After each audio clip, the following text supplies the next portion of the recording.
Magandang araw po sa inyong lahat, sa makakapanood po nito. So, ayan. Konting healthy tips lang po para sa ating lahat, para po iwas maintenance po, kumbaga.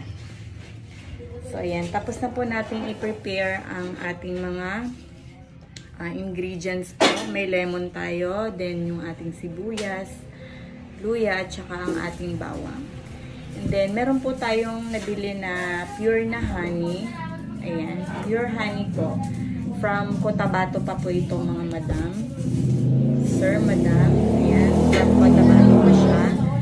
And then, yung gagawin po natin, so kailangan po talaga, ang ating gamit ay pure talaga na honey. So, ayan. So, start natin. Pagsamasamahin lang po natin ang ating mga ginayat na ingredients. Lagay po natin siya sa isang ganito. Ayan.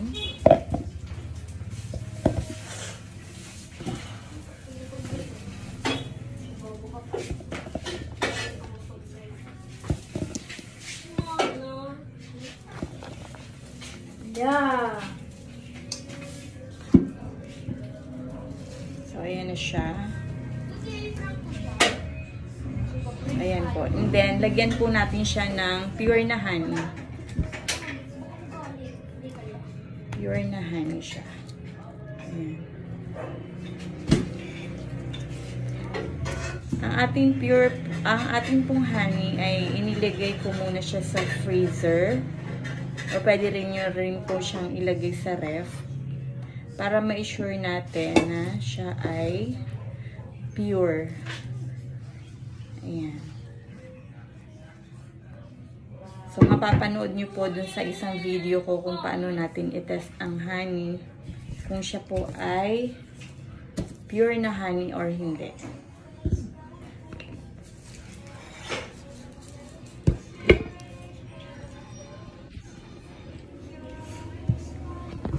Yung pahit ako kutsara.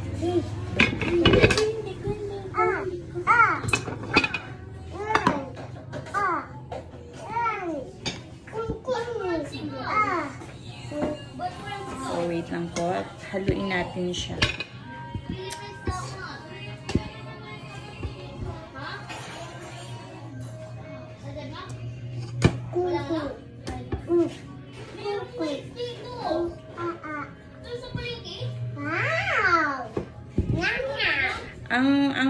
Ang honey po nila doon ay dalawang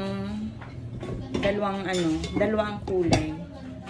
Isa nitong dark na to, saka isang light. So, ito ang pinadala nila sa akin.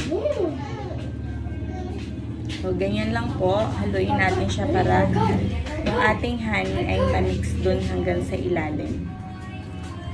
Ayan. According po dun sa napanood natin, or sa napanood ko po, isang 92-year-old na matanda na. Ayan, ganito lang po yung kanyang tinitake everyday. So, malakas pa siya. Nakakapag pa siya, walking pa siya with doggies niya sa park. Ito lang po ang kanyang iniinom araw-araw. Pure honey, tapos nakababad siya dito sa mga ingredients na inilagay natin.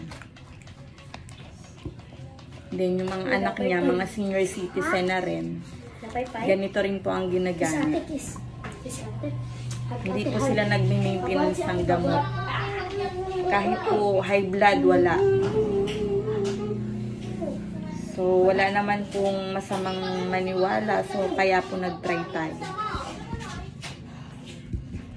Nag-try tayo.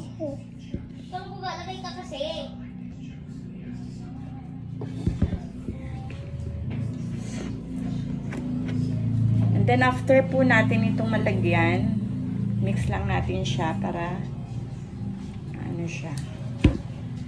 Hanggang ilalim ay malagyan ng honey. Pay-pay, ikaw dali, pay-pay. Yeah.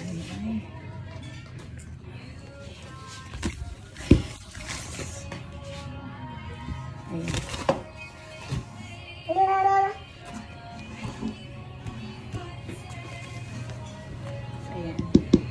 After po natin siyang ma-mix, ibabad po muna natin siya ng mga ilang days bago po natin siya gamitin. Para po yung kanyang mga yung mga ingredients niya tsaka yung honey is mag-mix ng ayos. Ayan. So, i-take nyo po siya isang kutsara once a day. Ayan. So, ayan guys. Isang healthy tips lang po para sa ating lahat. Kaya kung ako po sa inyo, try nyo na din. Pero basta po, ang gagamitin nyo po ay pure honey. Ayan.